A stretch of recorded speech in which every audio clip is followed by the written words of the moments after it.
جی سر السلام علیکم. Ji, Assalamualaikum assalam, Shaykh. I just wanted to ask a few questions like maybe a question in English, if that's okay with you. Okay, that's fine. Okay, so basically, like I am coming from a Sunni background. Was with the Deobandis for a long time, and I had a kind of like figured out that they're messed up in a lot of things. So I'm really in a discovery phase, trying to figure out lost trust in a lot of things, right? So obviously, like I just found your lectures and YouTube video very recently, a few days ago. So my question to you is that, okay, so I want to like explore everything before I make a decision on what I'm gonna gravitate towards. So far, the Shia view seems very like, I think there's a lot of problem in the Sunni narration. So the thing is like, here's a question. Like, my question is with the Hadith, like the Hadith,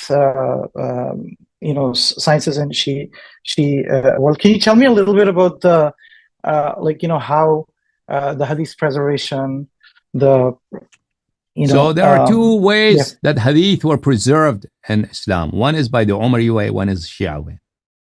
Our brethren in Islam, they concurred. The Rasulullah sallallahu alaihi wasallam passed away, and Quran had not been compiled, and Hadith was never compiled during his lifetime. And Sahaba there were some Sahaba who wrote some ahadith, but those scriptures were lost. They were never narrated from. And then it was Sahaba and Sahaba's memory, and we depend on their honesty, that they truthfully and wholly narrated the sayings and the actions of the Nabi sallallahu alaihi wasallam.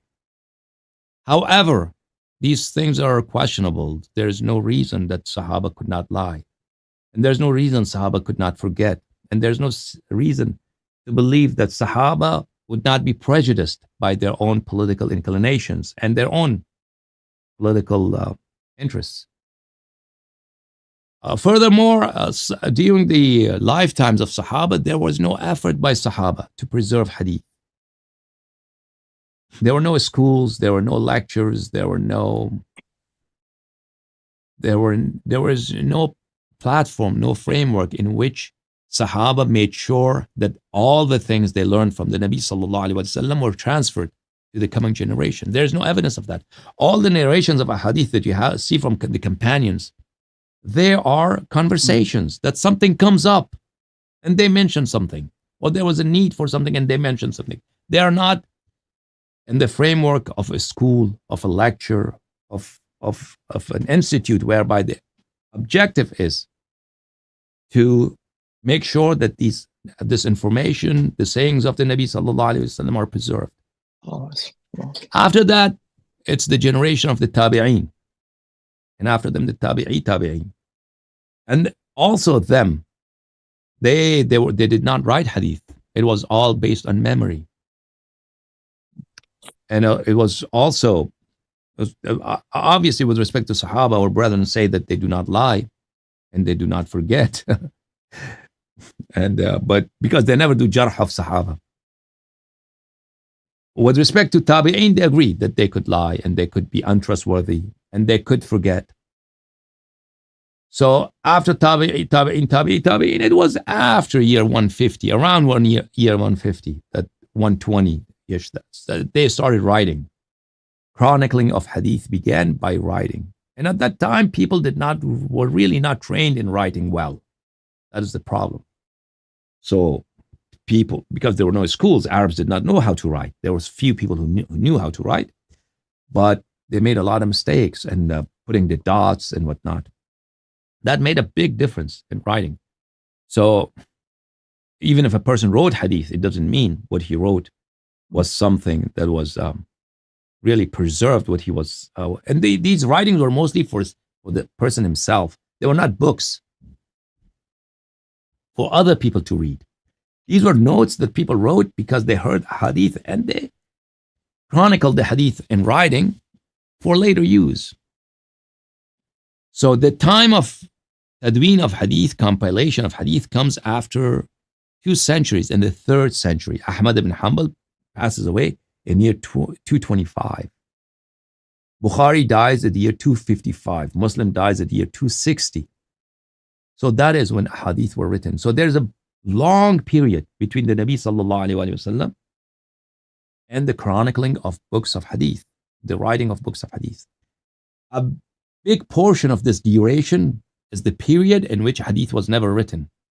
It was solely dependent and on the memory of people, and memory is very faulty. And it's just not memory. People are biased. People, of course, if they like something, they will shed it in a very good light. And if they dislike somebody, they will abstain from narrating good things about him. And they will find something negative to narrate about him. And it was obviously Muslim history is full of animosity and infighting and many things. So that's one way that hadith was narrated. And if you take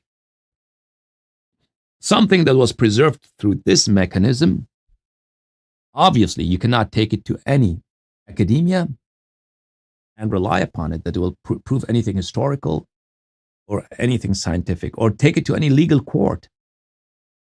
And on the basis of a narration as such, a judge could rule definitely that this really happens so, because there's because of the question of the impossibility of being sure that it's indeed true.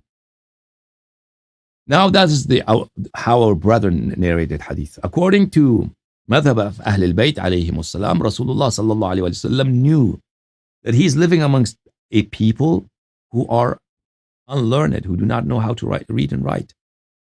Illiterate people.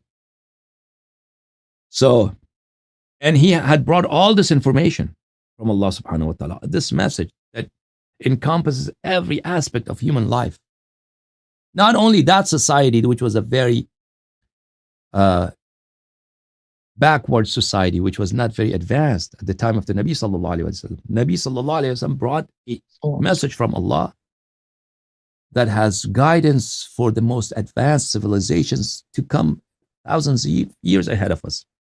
And all questions that mankind would have with regard to creation, with regard to the Yawm al-Qiyamah, with regard to the attributes of Allah subhanahu wa ta'ala, and with regard to our actions, how to live a proper life. So it was impossible for the Nabi sallallahu alayhi wa sallam to preserve that information by relying on Sahaba, who are illiterate people, whose brain, whose minds, whose imagination does not go beyond what is in that backward society of Medina of that time.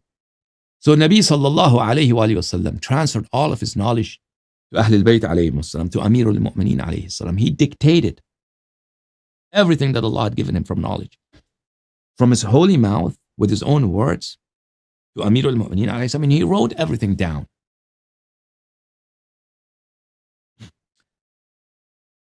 And aside from that, he said everything, and he prayed to Allah subhanahu wa ta'ala to make sure that Amir al-Mu'mineen alayhi salatu wasalam does not forget anything. And Allah accepted his prayers.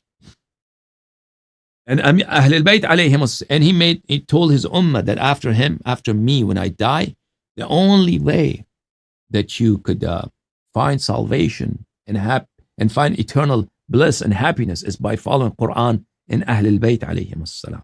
And that his brother is the Mawla of every person he is a Mawla of. Salamullah alayhim wa Amir al-Mu'mineen alayhi salatu wasalam, from his time, his companions used to write down his ahadith. Kitab al-Sulaym ibn Qais is written by his companion of Amir al-Mu'mineen alayhi salam. We do not have an ilm of jarh and ta'deel because we don't rely on chains of narration.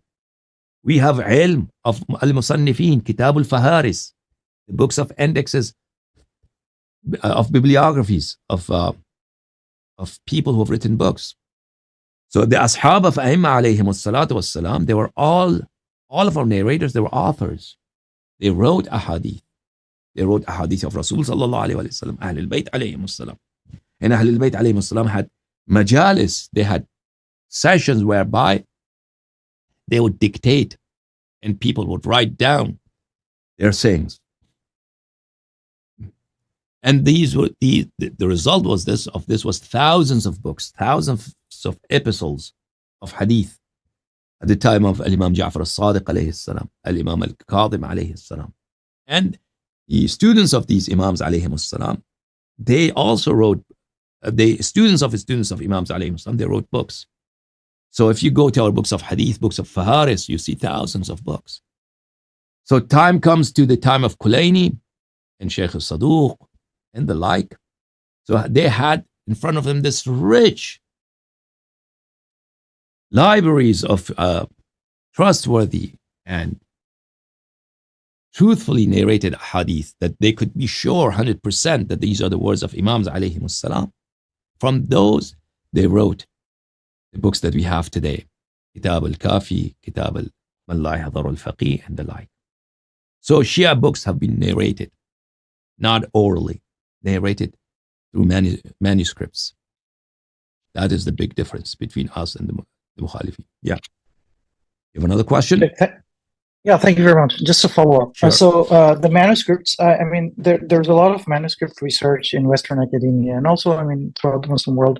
I'm just wondering, this rich turath of the Shia scholarship, where do we have like extant manuscripts, or is there an opportunity to engage in research in this sort of study? In what are the centers that one should be looking to go into to have an access to so this manuscripts is very difficult to preserve, the original manuscripts that were written by the authors, because they were written on papers, and paper, after a few years, paper deteriorates. Usually paper deteriorates within one person's lifetime. We are talking about over 1,000 years. In the Muslim world, there was no mechanism to preserve manuscripts. However, these manuscripts are preserved through copying. So there are many books. Right. Yeah. So you can go to any online libraries. They carry many books that were written at the time of the Imams alayhi salam. So personally, you yourself, you don't even have to go to a physical library. You can go online, do search. You'll see lots of books that were written during the lifetimes of the Imams alayhi salam. Just two follow-up questions, short. Could you give us like, give me a site or a bunch of sites where I can find the Sheikh Kutubs, because I'm not used to, like, you can go to alfikr.org. They have very good books. Alfikr.org. Okay, that's one question. And the second question is, like, as far as your own training, so have you trained from my understanding is that you're a trained scholar. So where did you study, and where would you recommend? So I studied in Qom and in Najaf al-Ashraf, but they don't teach these things that I tell you. They don't. Okay. It was a waste of time for me. I mean, I learned some things, but I also wasted a lot of my time. And I tell all people who want to go to Qom and Najaf, that's a big waste of time.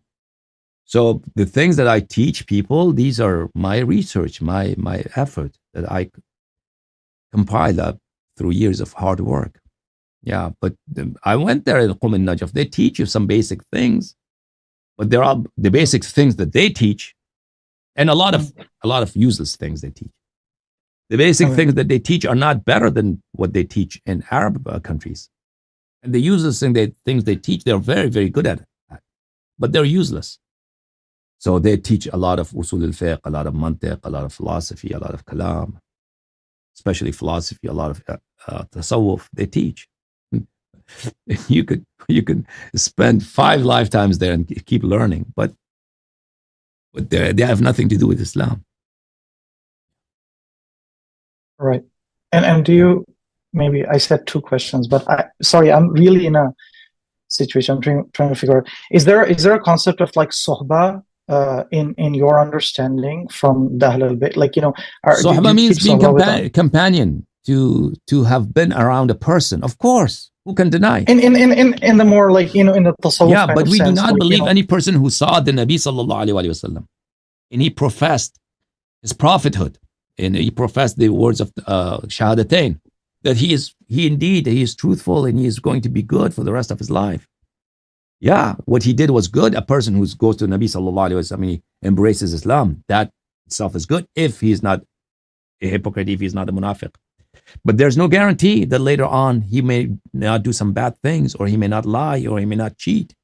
There are Sahaba who have been who were stoned to death by the Nabi sallallahu alaihi wasallam for adultery. There were Sahaba who Omar and Uthman, they lashed them for drinking wine. There were Sahaba who Tulayha ibn Khuwaylid al-Asadi. He was a Sahabi. He claimed prophethood when Prophet was sallallahu alaihi wasallam was alive. So yes, of course, we Suhba, meaning that someone goes to Nabi sallallahu alaihi wasallam and sees him. That is obviously that's true. Who can deny that? But that does not guarantee that this person will have an upright character for the rest of his life. So Sahabi are just like other people. They are subject to examination, whether they have failed or whether they have had good character.